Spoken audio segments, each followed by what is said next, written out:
The opening scene begins 33 years after Ark Fall, the time when an alien race called Votan invaded the Earth. Since then, the landscape of the planet has been terraformed. We are then introduced to our protagonist, Joshua Nolan, who is driving with his adopted alien daughter, Irisa. Turns out, they're looking for things to scavenge and sell so that they can afford going to Antarctica, which is now apparently a mystical paradise. After a while of driving, the two arrive at a wrecked spaceship and begin searching for salvageable technology. Soon after, they find a spherical power source, seemingly worth a lot of money. But before they can leave the scene, they are ambushed by an alien gang called Spirit Riders, who take Irisa hostage and demand everything they have. The duo distracts them and somehow manages to escape, but Irisa is shot in the process. As a result, Nolan has to carry her along. Upon reaching a safe distance, they hear some strange noises, prompting them to stop. Sensing an imminent danger, Nolan quickly hides the sphere under a broken tree and takes a cautious measure. Moments later, they are surrounded by the spider-like mutant creatures that launch their attack on them. Nolan begins shooting down these creatures until he runs out of ammunition. As they're on the brink of being killed, a group of sheriffs show up to their aid and fend the creatures off. Following this, the father and daughter are escorted to the nearby settlement called Defiance, which is built on the ruins of St. Louis, Missouri. Currently, the people there are celebrating the anniversary of the end of the Pale Wars and the founding of Defiance, which is now housing a diverse community of human and Votan survivors. On this occasion, the mayor of Defiance, Amanda, delivers a brief speech in which she expresses her gratitude towards two benefactors who covered the expenses of this festival: a wealthy and influential Castathan, Datak Tar, and the owner of the mines, Rafe Macaulay. These two folks are rivals who want to dominate each other, kinda like how Bezos and Musk want to dominate each other. On the contrary, Datak's son, Alak, and Rafe's daughter, Christy, seem to like each other. In the next scene, Nolan and Irisa are brought to Defiance's medical facility, where an Indogene doctor, Yule, treats their injuries. While the girl recovers, Nolan is summoned by the mayor to inquire about their details. Amanda asks him to leave as soon as they recover, but he asserts that they firstly need to earn money because they were robbed by Spirit Riders. Hearing this, the mayor suggests that he go to the brothel house, as his handsome face will easily be accepted there. Later that evening, Alak and Christy are seen dancing at a bar. Their romantic moment is abruptly interrupted by Christy's older brother Luke, who strongly disapproves of their relationship. He orders Alak to stay away from his sister, but the latter denies. This causes a scuffle between the two of them, but they're separated by Christy's younger brother Quentin. Following this, Luke leaves the scene, claiming to have an appointment, but he mysteriously disappears. Meanwhile, with no money and no equipment, Nolan and Irisa attempt to make a quick fortune through prize fighting. It turns out that the fighting arena is owned by Datak, who makes money by betting on his strongest fighter. Much to everyone's surprise, Nolan manages to defeat the opponent and win a substantial amount of money. However, most of his winnings are confiscated by Datak, who alleges that he used an illegal low blow. With no other choice, Nolan goes to a brothel house and sleeps with a bartender, Kenya, who is none other than the mayor's sister. On the other hand, the Macaulay family are dining when they are visited by Sheriff Clancy. He brings the tragic news that Luke has been murdered, shocking everyone. When the sheriff asks if they have any enemies, Quentin discloses the prior altercation between Luke and Alak, casting suspicion that the latter is the murderer. Filled with rage and vengeance, Rafe goes in search of Alak, followed by Clancy. He confronts him in a bar, accusing him of the crime. However, the boy seems to be unaware of all this and tries to explain that he was here the entire time. Just then, Nolan, who walks out of a room with Kenya, notices this and decides to intervene. He tries to stop the fight, but the enraged Rafe orders his guard to take him away. As a result, a fight ensues, during which Clancy is accidentally shot, resulting in his death. Before the fight escalates any further, Amanda shows up to handle the situation. She promises to track down the murderer, but Rafe questions how she'll do so, as the sheriff is already dead. Right then,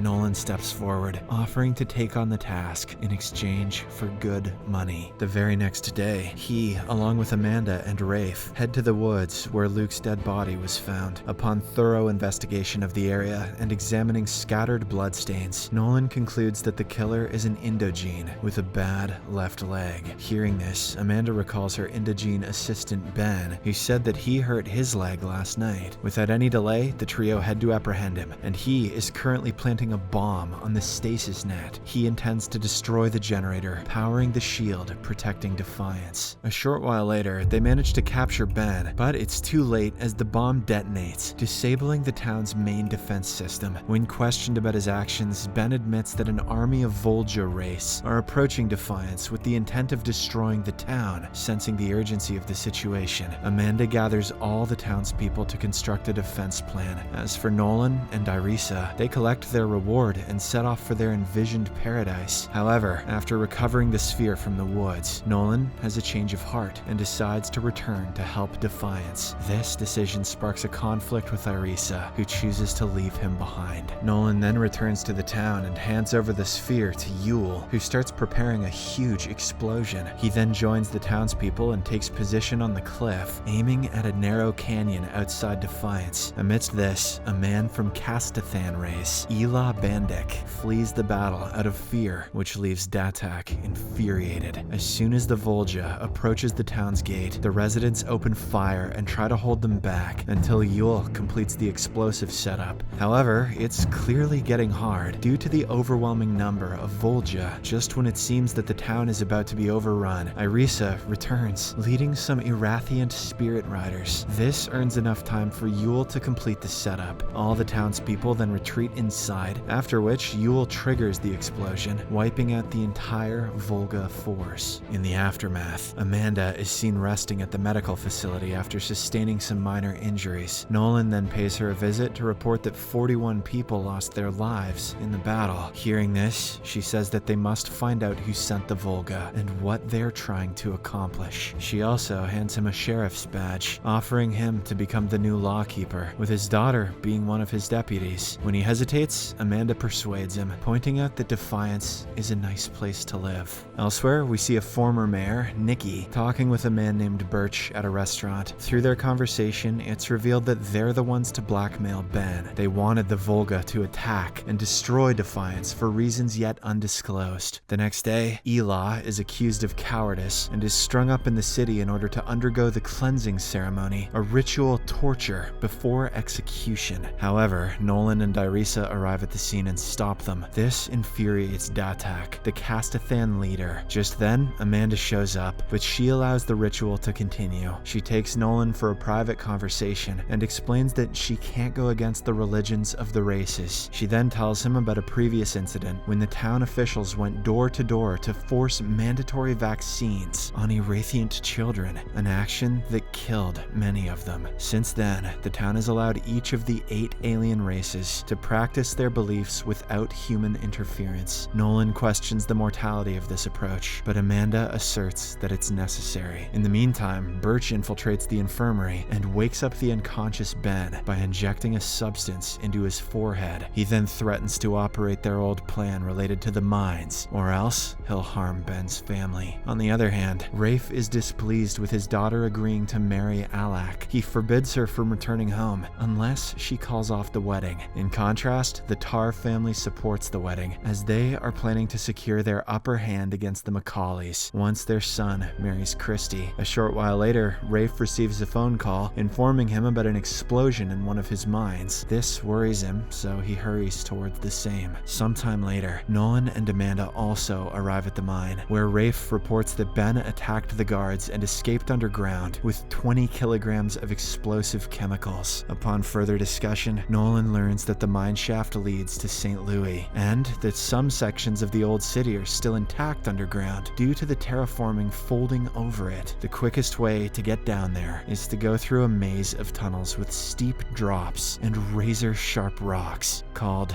the Rat's Nest. Despite the danger, Rafe, along with some miners, decide to go down. Nolan also decides to join them to make sure everyone is safe. Later, at Amanda's office, Nikki pays her a visit to inform her that she's going out of town for some time. Amanda then expresses how she wants to stop the Castathan display in the streets, but the old woman disagrees, pointing out that it's all the alien races have left. After a brief chit-chat, she leaves in a car with Birch, simultaneously heading through the underground underground tunnels, the group reaches Old St. Louis. On the way, Rafe informs that there's a nuclear plant underground, which must be where Ben is hiding. If it blows up, the radiation will kill everyone. Hours later, they arrive at the nuclear plant, where they're suddenly attacked by Ben. After a brief gunfight, the group manages to apprehend him. Despite Rafe's immediate impulse for vengeance, Nolan reminds him that they need him alive so that they can find out who is behind all of this. However, Ben provokes Rafe by revealing that Luke was trying to earn money to abandon Defiance, and his father by helping him. Turns out, he hated his father for what he had done to his mother. In this heated moment, he throws himself on Rafe's gun and pulls the trigger, killing himself. Outside, Irisa goes to the Castathan gathering and watches as they place rocks in the basket, adding weight which stretches out Elah's body. Unable to tolerate this ritual any longer, she climbs up and cuts him down. This expectedly enrages the Castathans, and they begin to throw rocks at her. Just then, another deputy named Tommy shows up and fires his gun into the air, halting everyone. In order to support Irisa in her mission, he pretends that Elah is under arrest for loitering and brings him to the station for protection. A short while later, the furious Datak and his men walk into the station to retrieve Elah. Amanda also shows up at the scene and denounces that she's pardoned Elah from all violations of Castathan law. Not long after, Nolan, Rafe, and their crew return from the mine and arrive at the station in the mayor's support. This forces Datak to back off for the time being, but he vows to return later. Nolan then reports about Ben's death, which makes the mayor visibly upset.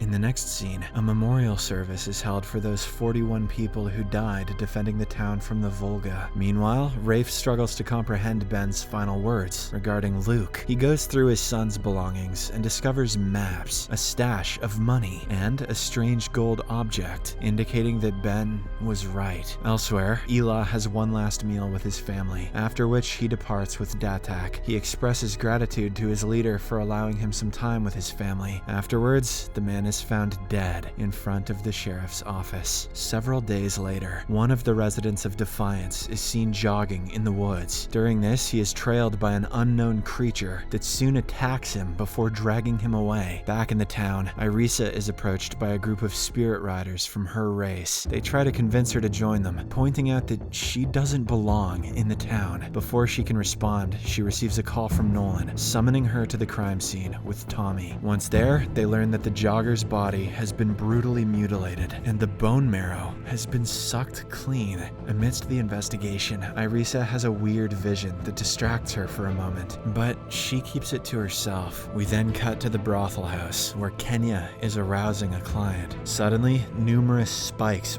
rip out of the man's body, resulting in his brutal death, and I thought PE was the worst that could happen. In a state of panic, Kenya contacts the sheriffs, who arrive with Doc Yule. Upon examination, they discover that the victim was targeted with pheromones, attracting hell bugs to kill him. The dead man's tattoo causes Irisa to have another vision, leaving her disturbed. She then walks out, and her concerned dad follows her. He seems to be well aware about her recurring visions, and he reminds her that they aren't real. Not long after, they find an empty hellbug egg purse, something that one can't find outside the nest. This leads them to believe that someone is behind the hellbug attacks. Meanwhile, at the Tar residence, the family is having dinner with Christy. During the meal, Datak insults her in his native language. Christy, who has been learning the language, understands the insult and is offended. This prompts her to excuse herself and walk away, followed by Alak. Outside, they are startled by the sudden emergence of hellbugs. Hearing their screams, Datak comes to their rescue and manages to kill the attacking bugs. He then escorts Christy back to her place, and Rafe thanks him for saving his daughter. Shortly after, Nolan and his squad walk into Rafe's house to investigate the bug problem. Upon checking if any of them was targeted, they discover that Christy's clothes are sprayed with the pheromones. As a result, Nolan tells her to burn her clothes and take a shower to get rid of them. He then begins to question Rafe about the victims, and the latter reveals that the two dead men had sold land to him in the past. Nolan, believing that the attacks are somehow connected with that fact, asks him for all the paper details. Rafe explains that there was nothing illegal when he bought the land, but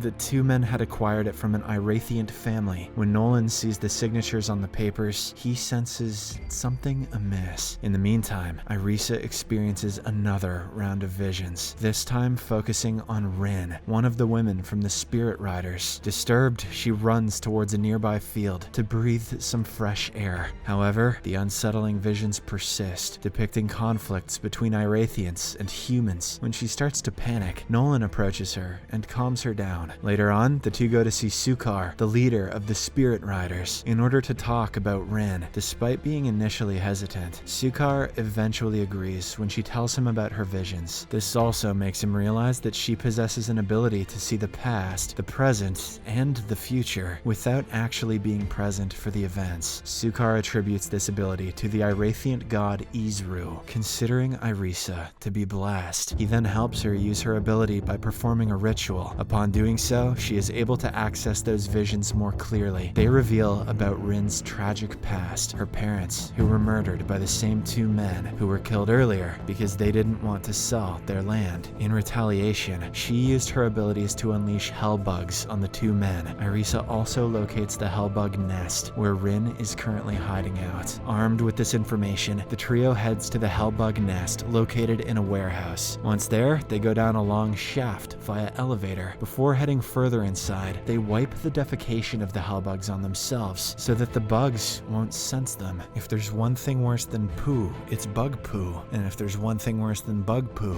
it's bug poo from hell. Soon after, they come across hundreds of insects nesting at the bottom, along with a really big one that is probably the queen. Sukar begins to search for Rin, but she shoots him and demands the rest of them to disarm themselves. She also threatens to unleash the hellbugs on them, but Irisa tries to reason with her, saying that she has already avenged her parents' death. Despite this, Rin remains unconvinced and releases the pheromones. In retaliation, Irisa throws a knife at her, while Nolan grabs the pheromone container and throws it at the queen hellbug, causing the young insects to attack her. The group then hops into the elevator, and Nolan detonates the bomb, blowing up all the hellbugs into pieces as they ride up. In the aftermath, Amanda announces that the land that Rafe didn't legitimately own will be returned to the Irathians, and they will lease the land back to him. This resolution bridges the gap between Irathians and humans after years. The episode ends with Rin in prison, Rafe seemingly accepting his daughter's relationship with Alec, and Nolan soothing Irisa, who continues to experience unsettling visions while sleeping. Subscribe for more videos like this, turn on notifications, and leave a like to help the channel out. Thank you for watching.